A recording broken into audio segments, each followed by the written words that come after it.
El mundo tiene ya 8.000 millones de habitantes. En 1952 había 2.500 millones de personas, de acuerdo a la Organización de las Naciones Unidas. El crecimiento poblacional es vertiginoso. Se espera que para el 2070 habrá otros 2.500 millones de personas y para entonces seremos ya 10.500 millones de habitantes. En México, la esperanza de vida aumentó considerablemente en las últimas décadas. En 1930, las personas vivían en promedio 34 años.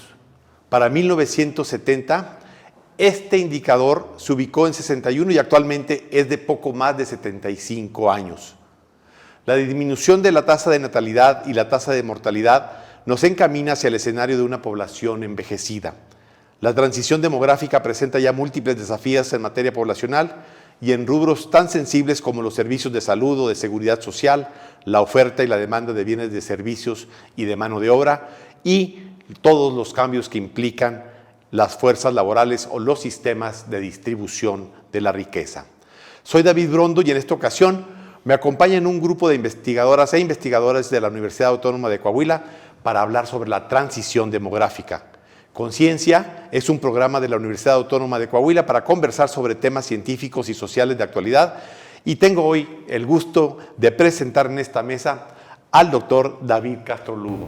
Doctor, bienvenido. Muchas gracias. Gracias por la invitación. Gracias. El doctor David Castro Lugo obtuvo su doctorado en Economía Aplicada por la Universidad Autónoma de Barcelona, luego de titularse en el Colegio de la Frontera Norte y en la Universidad Autónoma de Sinaloa. Desde 1995 es investigador en el Centro de Investigaciones Socioeconómicas de nuestra universidad, la Universidad Autónoma de Coahuila, donde participa como docente en los programas de maestría y doctorado en Economía Regional, impartiendo las cátedras de Macroeconomía, Economía Regional y Mercado Laboral. Sus líneas de investigación son sobre desarrollo regional, mercado laboral y economía, temas en los que ha publicado artículos en revistas científicas, capítulos de libros y artículos periodísticos. El doctor Castro Lugo también es miembro del Sistema Nacional de Investigadores, nivel 2. Tengo el gusto también de presentar en esta mesa al doctor Fernando Bruno. Doctor, bienvenido, es un gusto tenerlo aquí. Muchísimas gracias, gracias por la invitación. El doctor Bruno es sociólogo por la Universidad de Marsella y doctor en filosofía por la Universidad Autónoma de Nuevo León. Desde su graduación se incorporó como profesor investigador de tiempo completo en nuestra universidad, la Universidad Autónoma de Coahuila, en la Facultad de Trabajo Social y desde el 2023, desde este año, pertenece al Centro de Estudios e Investigaciones Interdisciplinarios, donde coordina el programa doctoral en investigación interdisciplinaria con orientación en estudios sociales. Es miembro del Sistema Nacional de Investigadores nivel 1 desde el 2021 y es perfil deseable desde el 2023. Sus áreas de interés giran en torno a la vejez en diferentes experiencias de vida, redes de apoyo y bienestar social. En su trayectoria como profesor ha realizado estancias en el IES de Lisboa, Portugal, donde ha publicado artículos científicos y ha colaborado durante 3 años en un equipo multidisciplinario de investigación. También tengo el gusto de presentar en esta mesa a la doctora Reina Torres Obregón. Doctora, bienvenida. Muchas gracias por la invitación. La doctora Torres Obregón pertenece al Sistema Nacional de Investigaciones como investigadora nivel 1 y es perfil deseable del PRODEP, del Programa para el Desarrollo Profesional Docente. Trabaja como maestra e investigadora en la Facultad de Enfermería Dr. Santiago Valdés Galindo, de la Unidad Saltillo de nuestra universidad. Sus áreas de conocimiento son las ciencias de la conducta y la educación y sus líneas de investigación son la funcionalidad del adulto mayor y la sexualidad en grupos vulnerables. También forma parte del cuerpo académico Cuidado para el Envejecimiento Activo y Saludable. En la mesa también está el doctor José González Tobar. El doctor González Tobar es doctor en Ciencias de la Educación por la Universidad Autónoma de Coahuila y profesor investigador de tiempo completo de la Facultad en Psicología, Unidad Saltillo. Cuenta con reconocimiento al perfil deseable del Programa de Desarrollo Docente, el PRODEP, de la Secretaría de Educación Pública. Es miembro del Sistema Nacional de Investigaciones del CONACYT nivel 1 y es miembro del Cuerpo Académico en Consolidación de Salud Mental. Pertenece también a los núcleos académicos de la Maestría en Psicología Clínica y del Doctorado en Psicología de la Salud. Ha participado como evaluador en diferentes revistas científicas nacionales e internacionales, así como en diversos proyectos editoriales y además es evaluador externo de diferentes instituciones de educación superior y del Programa Nacional de Posgrados de Calidad y del Programa de Desarrollo Docente. Ha publicado artículos en revistas arbitradas e indexadas nacionales e internacionales, así como libros y capítulos de libro en editoriales de reconocido prestigio. Su línea de investigación es el análisis de la calidad de vida y el bienestar individual en familias y población mexicana. Doctor, es un gusto tenerlo aquí. Bienvenido. Muchas gracias por el espacio. Muy bien, entramos pues a nuestro tema. Quisiera conversar con ustedes sobre este tema que nos tiene aquí, que es la transición democrática. Y bueno, esta conversación quisiera iniciarla con algo que nos permita ubicarnos en el tema que abordaremos hoy. Doctor David Castro Lugo, ¿qué debemos entender por transición demográfica? Bueno, el concepto de transición demográfica es una teoría sobre la transición, pero básicamente, sin meternos a esto, podríamos decir que se refiere al cambio experimentado por poblaciones de alta tasa de natalidad y alta tasa de mortalidad hacia un proceso en el cual tenemos muy bajas tasas de natalidad y mortalidad. Por lo tanto, empezamos desde una etapa en la cual predomina, digamos, la población joven hacia etapas en las cuales tenemos una población en la cual la población adulta mayor representa o toma un papel muy importante, digamos, o representa un porcentaje relevante. Bien, doctor, ¿qué características tiene esta transición demográfica? A mí me parece que la transición demográfica es un hecho sumamente importante. De hecho, en ciertos porcentajes que vemos y la evolución inevitable, por ejemplo, si situáramos este debate en el estado de Coahuila, vemos que en las últimas décadas ha aumentado un 3% la mediana de edad, ha pasado de 20 a 23 y de 23 a 26. Con lo cual, esto lo que el Consejo Nacional de Población y otras organizaciones internacionales venían abordando se confirman con el último censo de población y vivienda, que estamos transitando hacia una población más envejecida. Cuando la transición demográfica la analizamos a nivel mundial, mexicano y local, se torna aún más interesante, porque podríamos abordarlo más tarde, porque hay ciertos continentes y ciertos países en particular que esta transición tiene un desarrollo muy diferente. Por ejemplo, si comparáramos México con Francia, México está teniendo porcentajes o dinámica de población que Francia tenía en 1930, en 1940. Entonces, lo que estamos viendo también que nos preocupa en la transición demográfica es la velocidad con que se está llevando a cabo esta transición en países como México. ¿Cuál es el desafío? Para finalizar, es que como esta transición demográfica se lleva a cabo con una velocidad más alta, necesitamos prepararnos o ver qué vamos a hacer en el futuro para prepararnos con una población que va a ser cada vez más envejecida. Gracias, doctor. Doctora, ¿estamos preparados para esta transición aquí en México? Híjole, es una pregunta muy interesante, ¿no? Habría que valorar a nivel sector salud, si estamos preparados, considerando que la población va a envejecer o van a ser más adultos mayores o adultos en etapa de prevejez, se tendría que ver diversas situaciones en el ámbito de salud. Por ejemplo, si van a la alza las prevalencias de las enfermedades crónicas no transmisibles, el sector salud las va a poder sostener. Ahora, esa es la pregunta principal, que claro que hay muchas áreas que conlleva eso, la economía, etcétera. Pero también hay diversos desafíos para atenderla, como lo es la creación de políticas públicas, a lo mejor que vayan encaminadas al envejecimiento, pero al envejecimiento activo y saludable. ¿Para qué? Para que no nos llegue a estas consecuencias. Seguramente vamos a volver ahorita al tema de salud, que es parte de las preocupaciones de las políticas del Estado mexicano, de los estados nacionales, y quizás sea uno de los 3 principales desafíos en materia política de cara a esta transición demográfica. Doctor, ¿qué características ve usted en esta transición demográfica? Bueno, pues sin duda alguna el papel de la educación ha sido un factor importante para dinamizar este cambio demográfico, ¿no? el cambio de mentalidad y el cambio en los valores en cuanto a, por ejemplo, el papel de la maternidad y la paternidad en las familias hoy en México. Es decir, el que se decide ya precisamente que exista baja natalidad porque pues los jóvenes ahorita ya deciden no ejercer la paternidad y la maternidad a edad temprana, o simplemente deciden no hacerlo. Entonces es un cambio cultural muy importante también para la disminución de la natalidad, y que también pues, la población de edad ya más avanzada pues abarque, ¿no?, la mayor cantidad de personas en el mundo. Entonces un aspecto también fundamental en el cambio de valores, en el cambio cultural que se está dando, potenciado también por la cuestión educativa, ¿no?, y todos los cambios educativos que se han dado a nivel mundial, las vertientes en la forma de pensar que se ha ido desarrollando, que permiten, ¿no?, tomar estas posturas más centradas en el individuo, en la persona, lo cual permite precisamente que haya una disminución, por ejemplo, a nivel mundial en la natalidad, ¿no? Entonces es un aspecto también importante el ver el origen de la manera en que se ha dado este movimiento demográfico. Muchas gracias, doctor.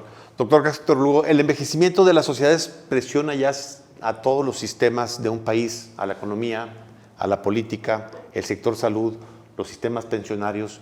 ¿Cómo estamos en términos de la economía a nivel nacional, doctor, con esta transición demográfica? Lo que podemos hablar, digamos, el tema de la transición demográfica es una situación que impacta a los diferentes países del mundo. Como decía el doctor Bruno, hay diferentes etapas de transición.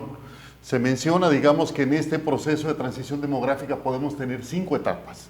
La primera, altas tasas de natalidad y altas tasas de mortalidad, es decir, poco o ningún crecimiento. La segunda etapa tenía que ver con altas tasas de natalidad, pero con una reducción en las tasas o un descenso en las tasas de mortalidad.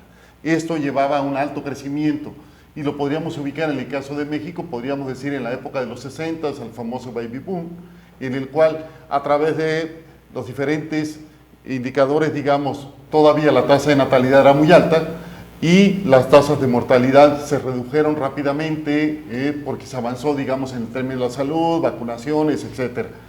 Luego tenemos la tercera etapa, que es una tasa de natalidad en descenso. La tasa de mortalidad es relativamente baja y se tiene un lento crecimiento. Luego pasaríamos a la cuarta etapa, que tiene que ver con una tasa de natalidad muy baja, una tasa de mortalidad baja y un crecimiento, de la población muy lenta. Y luego entraríamos en una quinta etapa en el cual prácticamente la tasa de natalidad es muy baja, baja tasa de mortalidad que incluso no alcanza a recuperar a la población que fallece. A lo mejor en esta etapa estarían algunos países europeos que prácticamente tienen que establecer programas. En el caso de México, podríamos decir que podríamos estar en la etapa 3, que sería tasas de natalidad en descenso, etapa 3, etapa 4, porque todavía dentro del país podríamos hablar de que se tienen tasas de natalidad un tanto diferentes. Y reducción en la tasa de mortalidad. Se redujo mucho más rápido la tasa de mortalidad que la reducción de la tasa de natalidad. Por eso tuvimos una etapa de alto crecimiento demográfico en la época de los 60, que son los baby boom, y los que algunos estamos ahora en esa etapa que vamos a entrar a la vejez. Entonces, esa está marcando, digamos, evidentemente, esa transición demográfica implica retos importantes en diferentes áreas. Uno tiene que ver con salud, con los sistemas de salud como tal y prepararlos para tal situación.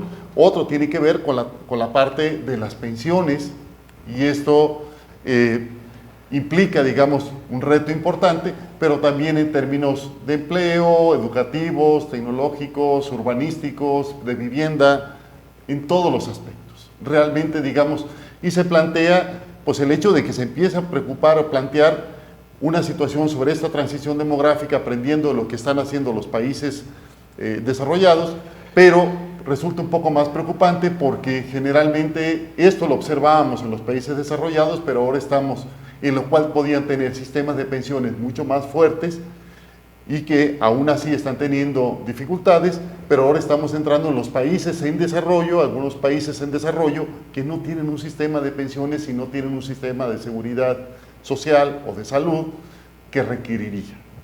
Muchas gracias, doctor. Doctor Bruno, ¿qué debemos aprenderle a las sociedades europeas a las cuales usted ha estudiado en materia de transición demográfica? Yo creo que hay varios aprendizajes, pero también hay advertencias.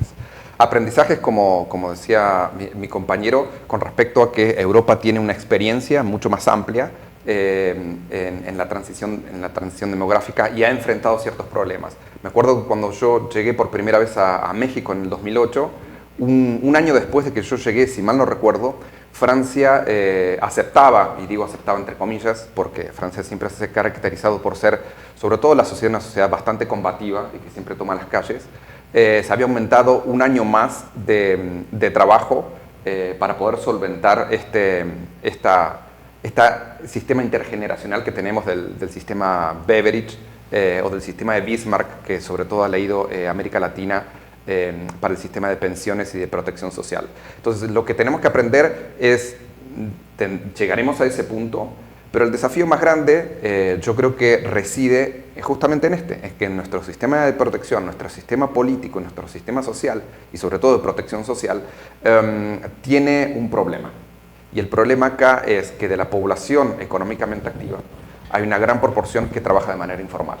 Entonces, si la población ocupada y que trabaja formalmente tiene que mantener, esto le llamamos dependencia demográfica, tiene que mantener a los que no trabajan, pero los que trabajan lo hacen de manera informal, tenemos un grave problema. Dos, que los recursos económicos de la gente que trabaja no son totales, y dos, que todas aquellas personas que trabajaron de manera informal nos podremos preguntar cómo se van a proteger. Entonces, países europeos, entre ellos, por ejemplo, Francia, no se pueden permitir tener trabajo informal. Donde hay un sector informal, leamos esto entre comillas, donde hay un trabajo informal, el sistema francés trata de formalizarlo, ¿sí? Para que aporten.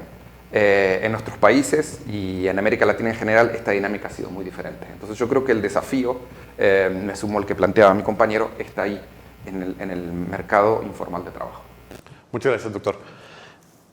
Doctora Reina, decía al inicio del programa que en México la esperanza de vida aumentó considerablemente en las últimas décadas, y decía que en 1930 las personas vivían en promedio 34 años después del proceso revolucionario y las convulsiones sociales que se vivieron. Y para 1970 este indicador se ubicó ya en 61 años y actualmente es de poco más de 75 años. Son cifras del INEGI que revelan un camino hacia el envejecimiento de nuestra sociedad. ¿Qué desafíos va a traer en materia de salud y en otros ámbitos este envejecimiento? Bien, pues algunos de los desafíos que pudiéramos tener en el sector salud, primero sería seguir creando o seguir mejorando esos programas de salud que se tengan para ayudar a la población a envejecer activos y saludables, que es el principal reto en el sistema de salud. ¿Qué pasa si esto no funciona? Hace rato comentaba que, hay ciertas enfermedades que en México las prevalencias son altas, como las enfermedades crónicas, como la hipertensión arterial, la diabetes mellitus tipo 2. ¿Qué pasa si no le apostamos a esos desafíos de atender esas enfermedades? ¿Qué va a pasar? El sistema de salud aumenta la población, aumenta las prevalencias y va a ser difícil sostener este tipo de programas que atiendan a estas enfermedades. Que el desafío a este sentido es principal el apostarle a esos programas de envejecimiento activo y saludable, principalmente en la atención de primer nivel. Muy bien, muchas gracias. Doctor, hablábamos de las sociedades europeas, que ya tienen actualmente muchas de ellas una esperanza de vida de 83 años y se consideran ya sociedades envejecidas. Ya estamos en esa ruta en México. Estamos en esa ruta y nosotros la esperábamos para el año 2050, pero ya para el año 2030 ya la vemos todavía más cerca. Ahora, el hecho de que exista también una esperanza de vida alta, pues no significa que sea una esperanza de vida con calidad de vida, con bienestar. De hecho, hay otro indicador que casi no se reporta y casi no lo vemos en los informes, aunque la Organización Mundial de la Salud sí lo calcula, que es la esperanza de vida saludable y la esperanza de vida libre de discapacidad, por ejemplo. Entonces, son indicadores que nos permiten establecer que si bien una persona puede vivir hasta los 70 años, ¿Cuántos de esos 70 años van a ser libres de alguna enfermedad que pudiera incapacitarlos para cumplir con sus actividades en la vida cotidiana?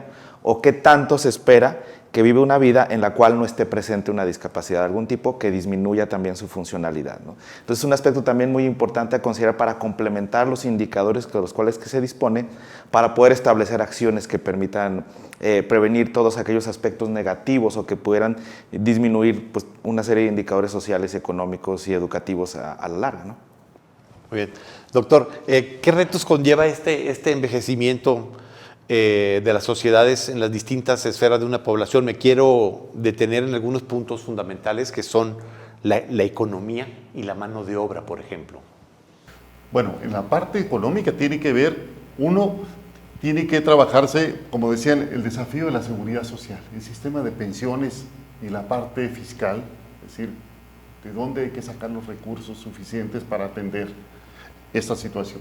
En el caso de la mano de obra también, en el caso del mercado laboral, hay un envejecimiento, digamos, de esa mano de obra y entonces tenemos ese reto. En el caso de México, ahorita, digamos, podemos estar considerando que no tenemos esa situación, sino es al revés. Tenemos un bono demográfico.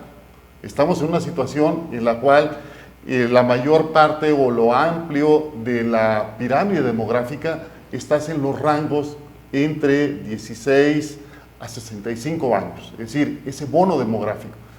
Estamos en la etapa en la que hay mayor porcentaje de población en edad laboral y tenemos que aprovecharla.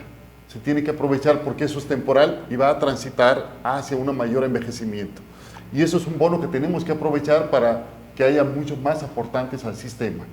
Pero evidentemente lo que tenemos entonces, o en la etapa de transición, etapa 3, 4, en la cual hay mucha más población envejecida, pues tiene que trabajarse en los sistemas de pensiones, una reforma al sistema de pensiones. Si bien ha aumentado la esperanza de vida, pues de alguna manera no ha aumentado también el tema del periodo que pasa laborando. Si uno pensamos que aumenta la esperanza de vida, y como decía el doctor Tobar, pensemos que también es en términos saludables, que eso es una discusión y sobre la cual trabaja la doctora Reina, también es decir, cómo hacemos que los adultos mayores sean saludables, pues puede extenderse las actividades laborales. La otra es que puedan trabajar también segmentos y contribuciones. Ese es el reto que tenemos. Como decía el doctor Bruno, implica, digamos, en México tenemos el 55% de informalidad. De los empleos son informales. Esos no hacen aportaciones a la seguridad social, no hacen contribuciones. Y entonces, ese es el reto que se tiene. Entonces, hay un porcentaje relativamente bajo que tenemos que buscar, ¿sí? El otro elemento tiene que ver con las modificaciones que se dan en el mercado laboral, tanto en términos de la población que participa, pero también en la incorporación de nuevos sectores. Por ejemplo, el cuidado de adultos mayores y el tema de enfermería y servicios de salud, servicios de atención a adultos mayores en general, es un aspecto que está creciendo muchísimo y que tenemos que ir preparando a una población en ese sentido. En el caso de Europa es muy frecuente, en el caso de Inglaterra, digamos, hay una inmigración importante de personal de enfermería y de cuidados a los adultos mayores. Son muy cotizados, se pagan muy bien y son muy demandados. Y seguramente va para allá. Esto implica una transición, una modificación, digamos, en la demanda de profesiones y actividades laborales. Gracias, doctor Bruno. ¿Estamos a tiempo de impulsar reformas o ya se nos pasó el tren? No, yo creo que sí, continuando con el debate que abrió el doctor David Castro, me parece muy interesante ofrecer esta cifra. La dependencia demográfica se ubicaba en el 2000 en 61 personas y hoy se ubica en 51. Esto es lo que llamamos bono demográfico, es decir, hay menos personas de cuales dependen. Pero si entramos a esa cifra de 51, 11 son personas mayores y el resto son menores. Con lo cual la dependencia también va a empezar a aumentar y este bono que mencionaba, ya no va a ser ningún bono, ya va a ser una cuestión, una deuda con las personas mayores que vamos a tener. Estamos a tiempo, sí, pero es preocupante el escenario que estamos viviendo ahora y en vez de aterrarnos, creo que tenemos que salir y programar bien lo que queremos hacer. Por ejemplo, el tema del cuidado se ha investigado desde la demografía, la sociología, la enfermería, la psicología. Y es algo muy interesante y ahí también tenemos mucho que hacer todavía. Hay una cuestión también de discriminación que tenemos hacia las personas mayores y también esta cultura de que la familia mexicana es capaz de hacer todo y no lo es. Hay dinámicas muy interesantes y preocupantes con respecto al cuidado, el estrés y casas de retiro o cuidados a largo plazo, como se le conoce, que también tenemos que formalizar, porque también hay personas que es verdad que abandonan a las personas mayores, pero también hay un problema con estos espacios de cuidados a largo plazo que tenemos que formalizar, controlar, pero también saber que la familia mexicana no podemos hacer todo y no podemos quizás ofrecerle a una persona mayor el cuidado que merece. Así que sí estamos a tiempo, pero hay que ponerse a trabajar.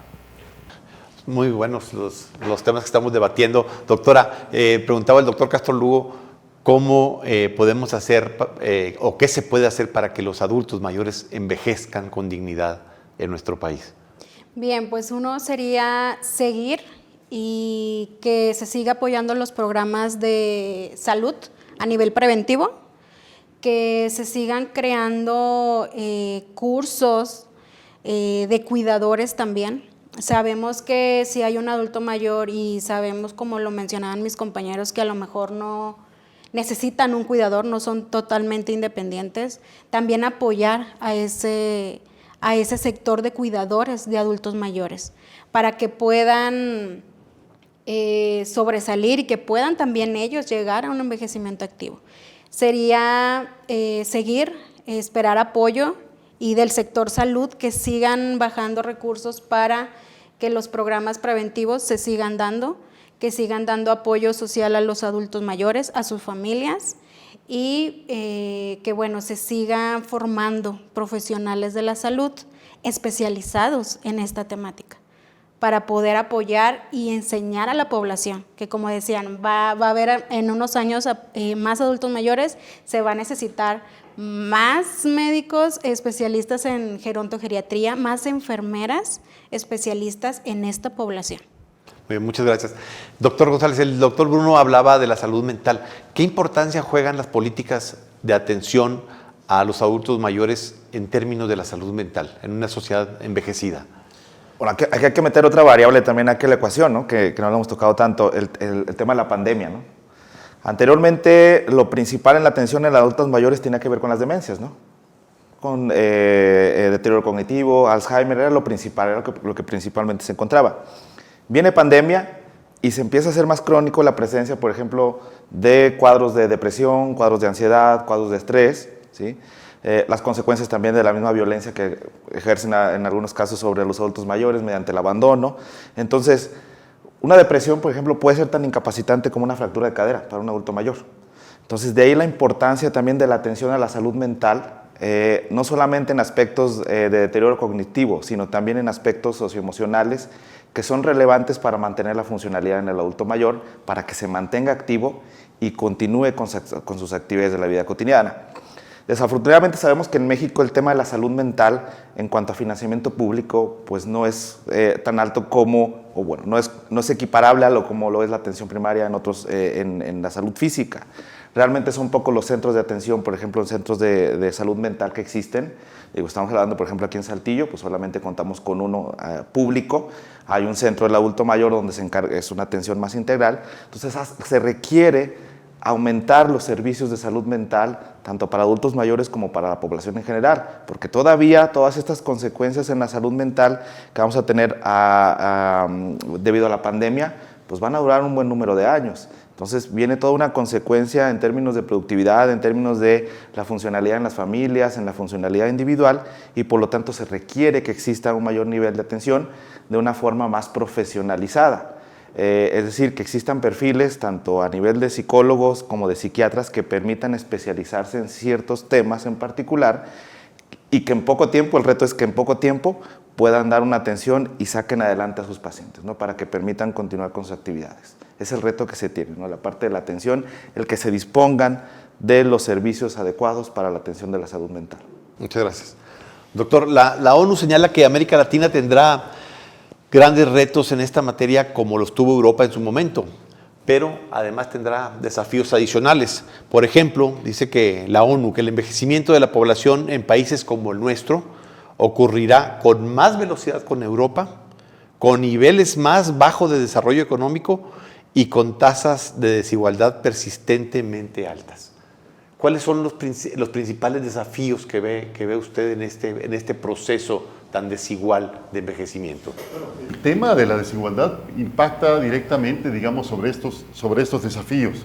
Es decir, recordemos, y lo mencionaba hace un rato, el hecho de decir que tenemos un mercado informal muy alto que no hace contribuciones a la seguridad social.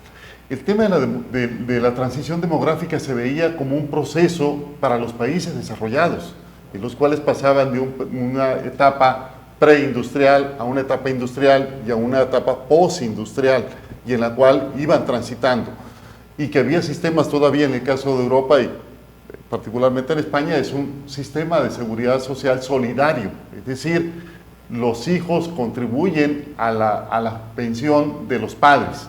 En México, desde la reforma del 97, ya se modificó este esquema que no era sostenible, y entonces ahora cada uno va haciendo su propio sistema de pensiones. Evidentemente ayudaba, digamos, el esquema de la aportación obrero-patronal, etcétera, que no tenemos.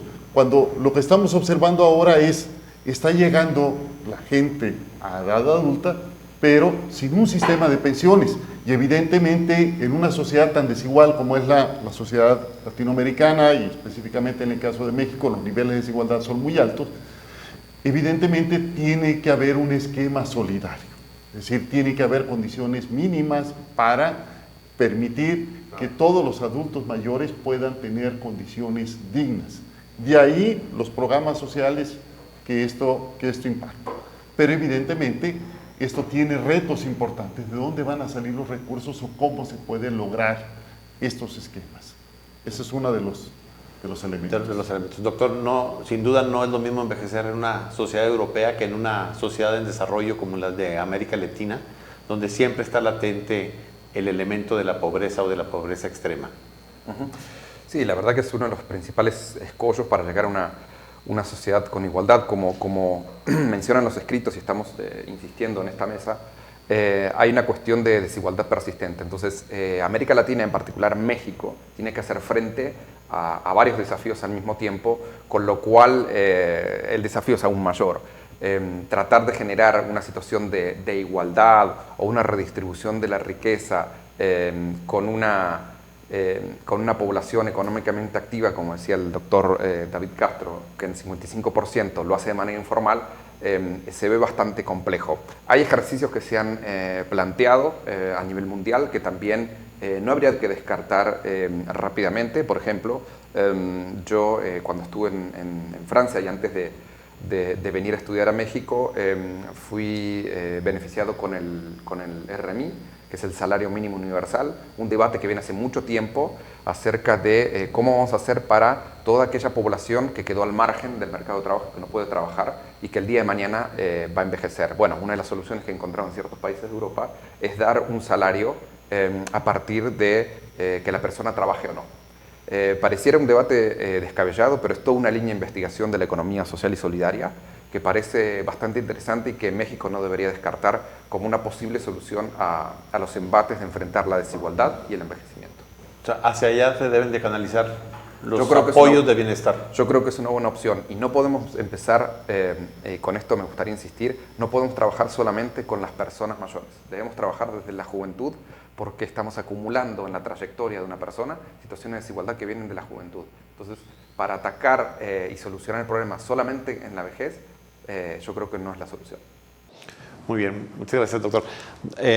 Doctora, ¿qué factores promueven esta desigualdad de la que estamos hablando en nuestro país?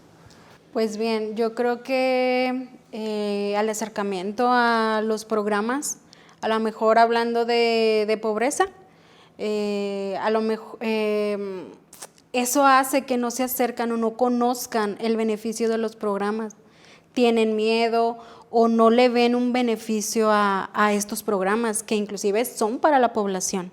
No se acercan, no tienen conocimiento de esto, por lo tanto no no los usan, no usan estos programas que hacen que a lo mejor no se atiendan de una manera correcta o no tienen educación para la salud, que esto hace también que no se logren acercar o cuando se acercan ya hay ya hay una consecuencia grave, ¿no? Ya hay un problema en donde cierta situación avanzó, que creo que por ahí puede también o puede estar afectando esta desigualdad. Muy bien.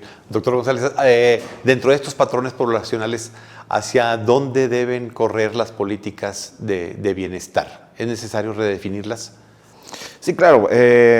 Por un lado, como comentaba el doctor Bruno, pues una política enfocada también a la atención, ¿no? Y a la búsqueda de la disminución de las desigualdades mediante estos como especie de salarios o de sueldos que se otorgan, que bueno, a nivel constitucional se supone que ya existe algo parecido, estas pensiones a nivel federal que se otorgan a los adultos mayores a partir de los 65 años, que me parece que es un programa bastante que cumple un propósito, ¿no? Que es la atención y cumplir algunas necesidades. Sabemos que bueno, el poder adquisitivo en México pues, ha disminuido en los últimos años. Entonces, existen ciertas políticas. Hay que también considerar todos aquellos aspectos que tengan que ver con la posibilidad de que la educación vuelva a ser un factor de movilidad social. Es decir, el tener un título universitario en México no te garantiza también esa movilidad. Desde hace muchos años la movilidad social no te garantiza el éxito laboral, no te garantiza el éxito en términos económicos. Entonces, es importante también verificar cómo se están estableciendo estas políticas para que el impacto de la educación en la vida de las familias, de las personas en México realmente sea positivo y que permita, al tener personas más educadas, precisamente tengan un mayor nivel de bienestar y un mayor nivel de calidad de vida. Es un aspecto también muy importante a considerar. Muy bien. Muchas gracias, doctor González. Doctor Castro Lugo, quisiera volver a puntualizar el tema de los sistemas pensionarios en México, que en esta transición demográficas se han convertido en una carga muy pesada para las finanzas públicas y para el Estado mexicano. Y yo creo que los esquemas financieros que sustentan los modelos pensionarios aquí en México, en especial los sistemas de las instituciones públicas, está pasando por un momento muy grave. La gran mayoría no puede subsistir sin los apoyos y los subsidios gubernamentales. Y la pregunta que usted se hacía, no tenemos la respuesta todavía. ¿De dónde van a salir los recursos? ¿Qué debemos hacer? ¿Hacia dónde deben encaminarse las reformas para sanear los sistemas de pensiones en México? Bueno, yo creo que lo que tenemos que hacer de alguna manera es, estamos frente al reto de grandes demandas de ingresos, de recursos, frente a recursos limitados. Y entonces es necesario, y me parece que ha sido un acierto el hecho de que se pongan una ayuda a los adultos mayores en términos de 65 y más, etcétera. Me parece que eso marca una necesidad y un espacio que no se había atendido, pero también me parece que es importante tener una eficiencia en el gasto.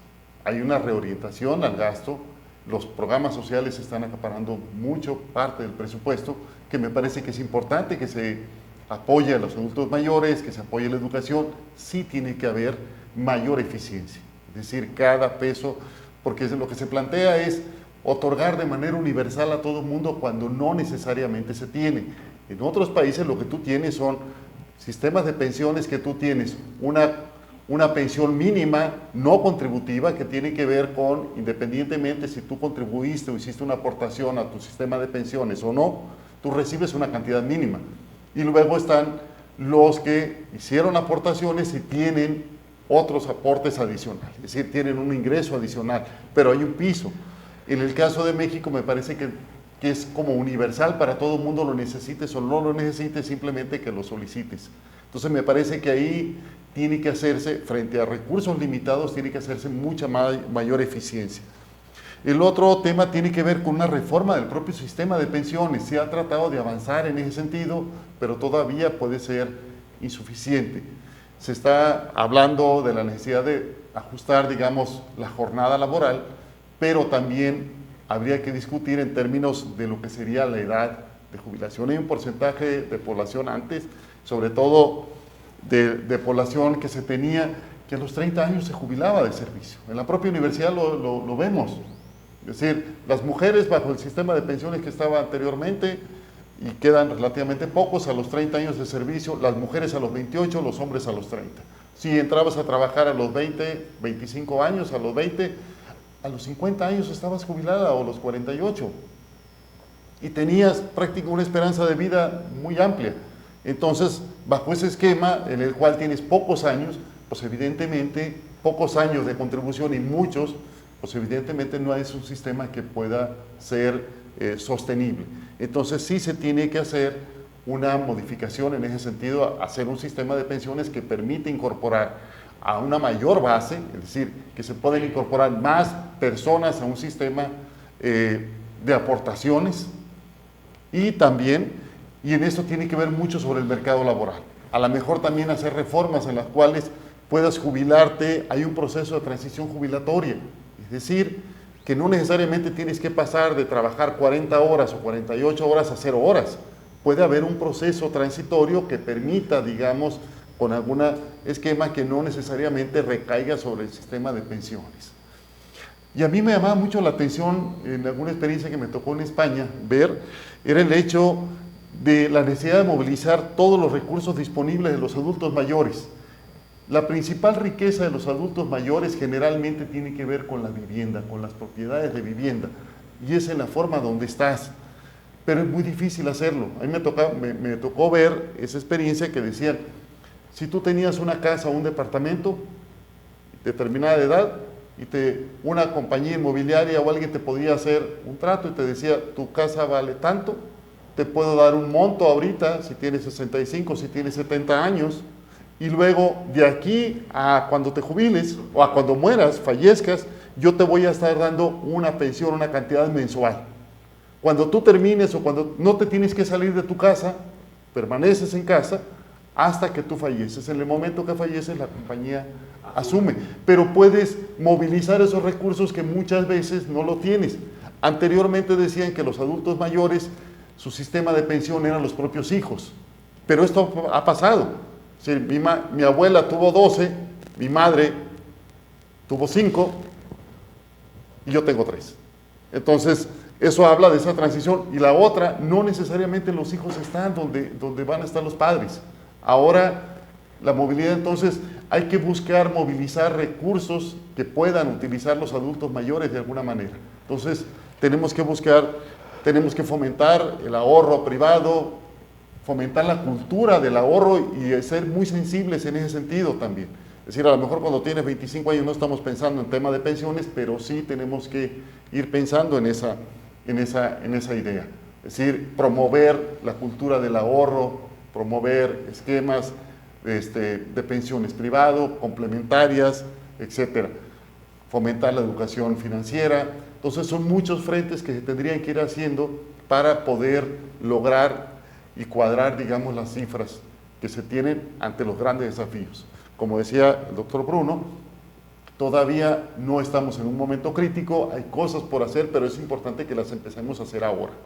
Muy bien, las reformas a los sistemas pensionarios siempre son polémicas y motivo de una discusión muy amplia, doctor, y cuando se requieren tomar medidas meramente técnicas, como el aumento a las aportaciones a los sistemas pensionarios o el aumento de la edad de jubilación, mete mucho ruido y la política siempre está en medio. No hay varita mágica. No hay varita mágica y seguramente habrá personas a favor o en contra de las políticas que se toman con el sistema de pensiones y siempre va a ser una cuestión polémica, ¿no? Llegar a una edad de la vida donde uno aportó y trabajó y tener una situación de pobreza o vulnerabilidad, creo que es un escenario que nadie quiere, pero sí lo estamos viendo. Acá me sumo a lo que planteara hace ratito mi compañero, el doctor Tovar, con respecto a la juventud y la cuestión de la educación. Justamente en términos de educación, ya le perdí el rastro al estudio, pero cuando estaba en Monterrey había leído un artículo en el cual muchos jóvenes de 30 años salían del sector formal y se pasaban al informal sin ningún paso. Y ellos evaluaban que iban a ser mucho más productivos, que tenían más libertad y ganaban más dinero estando en el sector informal. Ahí tenemos un problema de educación, como dice el doctor Tovar, muy fuerte. ¿Qué estamos haciendo en la educación? Que los jóvenes prefieren pasar al sector informal sabiendo que cuando lleguen a la vejez no van a tener un sistema de pensiones. Entonces, acá hay un problema complejo.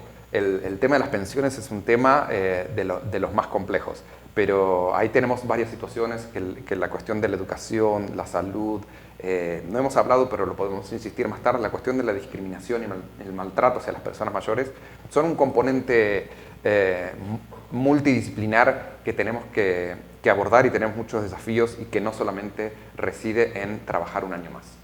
Muy bien, muchas gracias, doctor. Doctora, los sistemas de pensiones absorben en México más del 5% del PIB, lo que necesariamente afecta a otras áreas como la salud.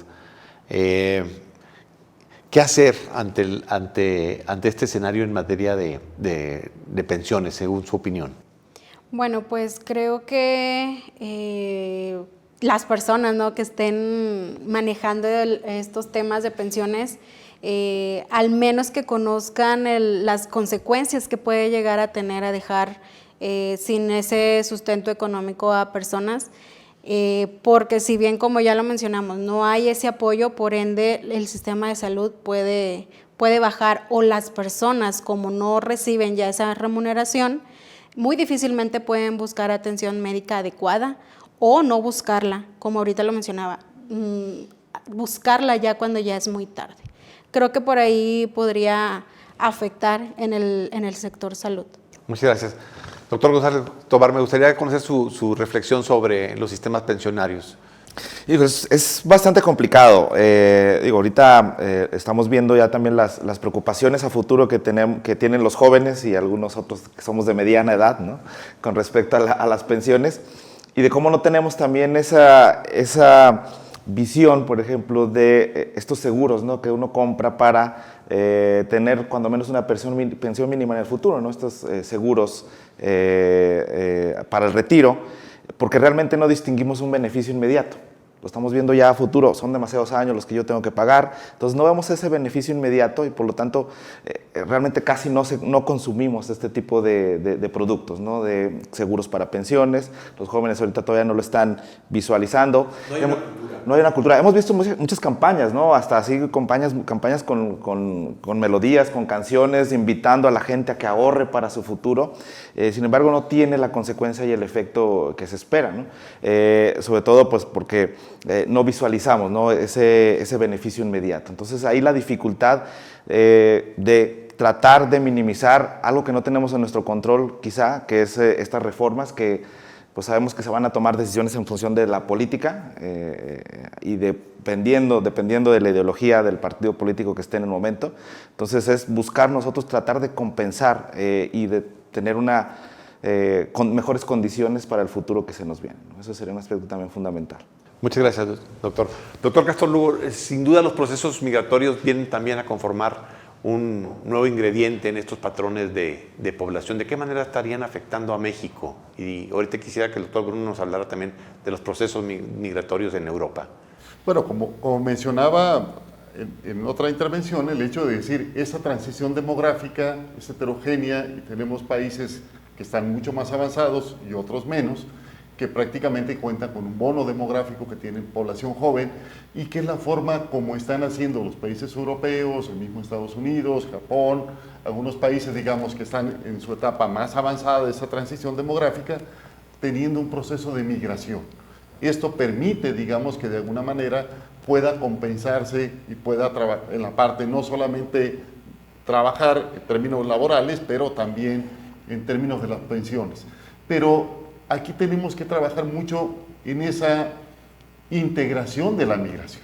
Lo que vemos es que, por un lado, puede haber cierta discriminación hacia la migración y no hay una conciencia de que la migración puede ser lo que puede salvar a algunos países de llegar, digamos, a un proceso de transición demográfica. Además de las campañas que se hacen, digamos, para incrementar las tasas de natalidad, que entiendo que en el caso de Francia ha sido relativamente exitoso, no en el caso de Alemania, España, Italia, que puede ser más complicado.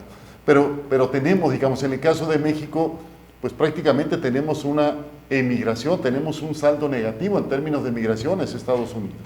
Y esto aporta, digamos, al caso de la economía de Estados Unidos.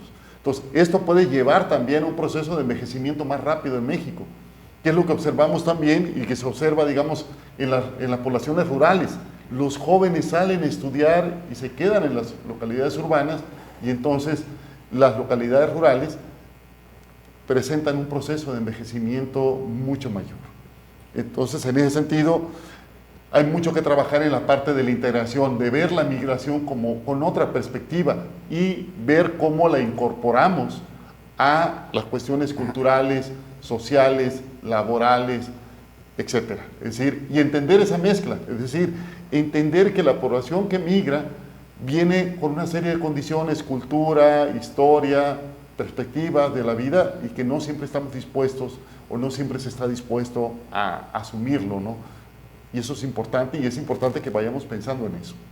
Doctor Bruno, en este marco que nos expone el doctor David Castro Lugo, ¿cómo debemos entender la migración en las sociedades envejecidas? Me da la impresión que son ya ahorita procesos fundamentales para las economías desarrolladas, para las economías de sociedades como las de Europa, en donde la falta de mano de obra joven comienza a ser un problema.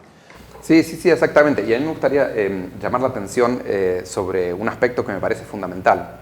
Hace mucho tiempo yo escuchaba que África iba a ser el continente, la revolución, el futuro, y que iba a dominar a todo. Yo decía, África, los países africanos. Claro, uno tiene la percepción de que África, subdesarrollo y ciertos elementos que ven acompañados, ¿no? Una cuestión de discriminación y por ahí percepción.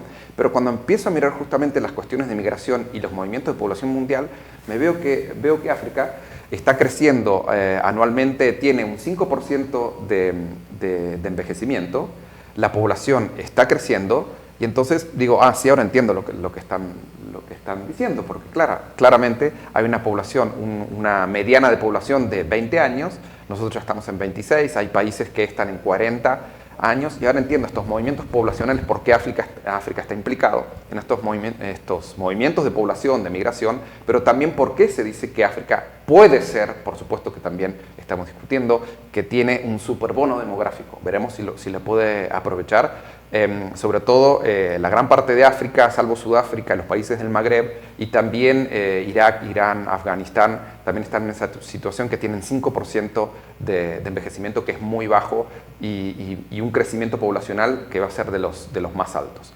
Ahora, eso, primero, migración a nivel mundial, que me llama la atención. Otra cosa, si tratara de trasladar esta reflexión con respecto a nuestro entorno, hay algo muy interesante que se está desarrollando en Coahuila, que es uno de los estados en donde el envejecimiento está en 7.7%, que es bajo del promedio nacional.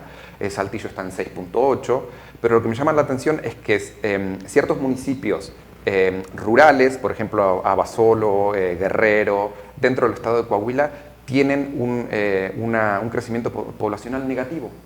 Y además de ser negativo, por ejemplo, la mediana de edad se ubica en 40 años.